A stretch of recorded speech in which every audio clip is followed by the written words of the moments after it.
नमस्कार, welcome to my channel. मेरा नाम मानसा पात्रा है। आज का टॉपिक है निष्ठा। निष्ठावान, अपने भगवान के प्रति निष्ठावान रहना। तुलसीदास जी ने हनुमान चालीसा में क्या लिखा था?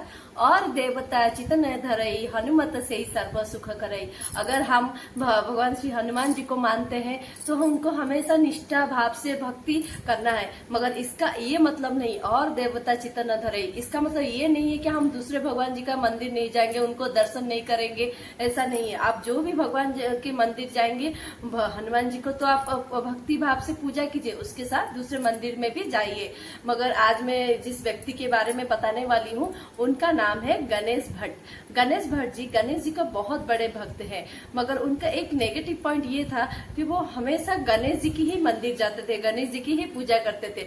मगर कोई दूसरे भगवान के मंदिर भी नहीं जाते थे, ना कोई पूजा करते थे। अगर उनको कोई अपने घर या अपने गांव बुलाता था कि गणेश भट्ट आओ हमारे घर या हमारे गांव, उनका पहला सवाल रहता था कि तुम्हारे गांव में गणेश जी का मंदिर है या नहीं। अगर वहां पे उनके गांव में उनके रिलेटिव के यहाँ पे अगर गणेश जी का मंदिर होता तब जाते थे, नहीं तो नहीं जाते थे। मगर इतना निष्ठावान थे गणेश भट्ट। मगर उनका एक छोटा सा ही गलती था कि वो हमेशा दूसरे भगवान जी को उनके मंदिर नहीं जाते थे।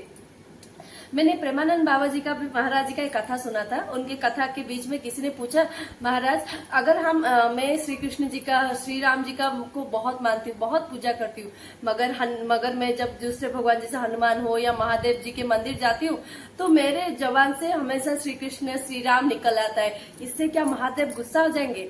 तब प्रेमानंद महाराज ने बोला, नहीं, गुस्सा नहीं होंगे और खुश होंगे कि आप अपने जिस भगवान को भी मानते हो उनका नाम आपके जुबान में हर समय रहता है। तो अगर आप महादेव जी के मंदिर जाके श्री कृष्ण श्री राम भी कहते तो महादेव और खुश होते हैं। तो फिर मगर यहाँ पे गणेश भट्ट जी को बहुत डर था कि अगर मैं दूसरे मंदिर जाऊंगा तो शायद दूसरे भगवान जी के ऊपर मेरा भक्ति भाव बढ़ेगा, शायद गणेश जी के ऊपर मेरा भक्ति कम हो जाएगा। उनका मन में हमेशा ये डर रहता था। तो ऐसा क्या हुआ, एक दिन क्या हुआ, उनको किसी ने बता दिया कि जगन्नाथ जी पुरी में जो रहते हैं वही गणेश जी है। तो उन्होंने सोचा कि अगर जगन्नाथ जी ही गणेश है तो मैं जाऊंगा दर्शन करने के लिए। तो वो पुरी गए जगन्नाथ जी का दर्शन करने के लिए। जब मंदिर के अंदर गए तो किसी को पूछा, जो जगन्नाथ जी गणेश है तो वो कहाँ पे है? तो किसी ने उनको बोला, नहीं, जगन्नाथ जी श्री कृष्ण है, गणेश जी नहीं है। तब ये बात सुन के गणेश भट्ट जी बहुत निराश हो गए, बहुत व्यस्त हो गए, विचलित हो गए कि मैं तो गणेश जी समझकर पुरी आया था जगन्नाथ जी का दर्शन करने के लिए, मगर यहाँ तो पता चल रहा है कि जगन्नाथ जी ही श्री कृष्ण है। तो इससे परेशान होके वो समुद्र किनारे चले गए और जगन्नाथ जी का दर्शन भी नहीं किए। वहां पे जाके थोड़ा परेशान हो गए। जब इनका इतना मनोभाव, गणेश भट्ट जी का गणेश जी के प्रति इतना मनोभाव, इतना भक्ति निष्ठावान देख के स्वयं जगन्नाथ जी आश्चर्य हो गए कि इतना कोई अपने इष्ट देव जो उनको इतना कोई प्यार करता है तो मैं उससे एक बार मिलने जरूर जाऊंगा। तो भगवान स्वयं जगन्नाथ एक बच्चे के रूप में गए और गणेश भट्ट जी को मिलने के लिए समुद्र के पास। जगन्नाथ जी ने पूछा कि गणेश भट्ट क्या हुआ, क्यों इतना परेशान हो? मतलब उनका नाम नहीं लिया, ऐसे ही पूछा कि आप क्यों परेशान हो, क्या हुआ?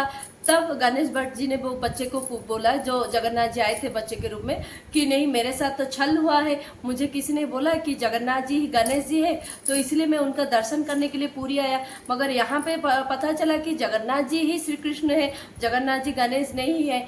तब बच्चे ने, जो जगन्नाथ जी के रूप में आए थे, उन्होंने बोला कि नहीं, जगन्नाथ जी ही श्री गणेश है, आप जाके दर्शन करके आओ।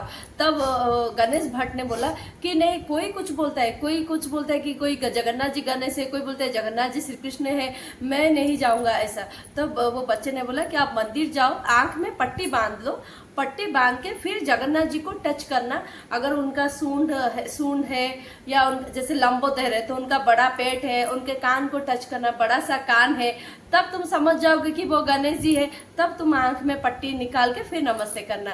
तो उन्होंने बोला ठीक है। तो मंदिर गए, आंख में पट्टी बांधा। मगर अभी तो जैसे जगन्नाथ जी के मंदिर पुरी में भगवान जगन्नाथ जी को टच नहीं कर सकते, मगर पहले जमाने में, बहुत साल पहले मैं बताती हूँ, क्योंकि भगवान जहाँ पे रहते, गर्भगृह में रहते, मंदिर के अंदर सभी लोगों को अलाउ था कि जाके भगवान स्वयं जगन्नाथ जी को टच कर सकते हैं। और जगन्नाथ जी तो महाबाहु ऐसे बैठते हैं तो आप उनको जाके गले भी लगा सकते थे और छू के भी आ सकते थे। मगर कुछ कारण की वजह से अभी सभी लोगों को सिर्फ दर्शन करके जा सकते हैं, भगवान जी को टच करने के लिए अंदर नहीं जा सकते। जब गणेश भट्ट जी के मैं बात करूँ तब अलाउ था कि आप जाके जगन्नाथ जी को भी वैसे छू के भी आ सकते थे। तब गणेश भट्ट ने क्या किया, आंख में पट्टी बांधा, पट्टी बांध के फिर अंदर गए, मंदिर के अंदर जाके भगवान जगन्नाथ जी को टच किया। तब भगवान जगन्नाथ जी ने क्या किया, उन्होंने एक सूंड प्रकट कर लिया। तो उन्होंने जब टच किया तो उनको सूंड का महसूस हुआ गणेश जी का जैसे। फिर लंबोदर तो पेट है उनका, तो पेट को टच किया तो उनको बड़ा पेट फील हुआ गणेश भट्ट को। फिर जगन्नाथ जी का कान को टच किया तो बड़ा बड़ा कान उनको फील हुआ कि जैसे बड़ा कान है। फिर उन्होंने क्या किया, ऐसे ही नमस्ते किया। जब नमस्ते किया, जगन्नाथ जी ने क्या किया, सूंड से उनके बाल को ऐसे गुदगुदाए। तो गणेश भट्ट जी को कंफर्म हो गया कि जगन्नाथ जी गणेश है। जब उन्होंने आंख से पट्टी निकाला, देखा तो वहां पे फिर जगन्नाथ जी का सूंड नहीं है और कान भी नहीं है और पेट नहीं है। तो वो तो देख के परेशान हो गए, बोले अरे ये तो मेरे साथ कपट हो गया, जगन्नाथ जी तो माया भी श्री कृष्ण है, छलावा है, मेरे साथ छल कर लिया। अब वो तो गणेश जी नहीं है, मेरा तो निष्ठा खत्म हो गया। मैं तो गणेश जी को इतना निष्ठा भाव से प्रेम करता था, मेरा निष्ठा खत्म हो गया। ये सुनते ही भगवान जगन्नाथ स्वयं उनके सामने प्रकट हो गए और उनको बोला कि तुम्हारे निष्ठा भाव गणेश जी के प्रति जान के मुझे बहुत अच्छा लगा, मगर इतना याद रखना गणेश भट्ट, मैं ही गणेश हूँ, मैं ही भद्रकाली, मैं ही वैष्णवी देवी हूँ, मैं ही महादेव हूँ, मैं ही हनुमान हूँ, मैं ही सब कुछ हूँ। सिर्फ स्वरूप अलग है मगर सभी भगवान एक जैसे हैं। तुम अगर भक्ति में भेदभाव रखोगे कि ये भगवान को मैं पूजा करती हूँ तो दूसरे भगवान जी का मंदिर नहीं जाऊंगा, कभी भी अवसर मिले कोई भी भगवान जी के मंदिर जाने के लिए तुम हमेशा मंदिर जाओ, सबको प्रणाम करके आओ।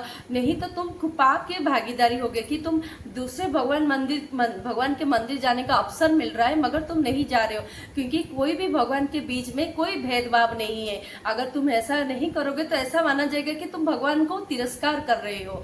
ये सुन के गणेश भट्ट जी के मन में जो आशंका था कि जैसे दूसरे भगवान के मंदिर जाएंगे तो उनका भक्ति भाव गणेश जी के प्रति जो है वो शायद कम हो जाएगा, वो उनका वो संकोच आशंका दूर हो गया।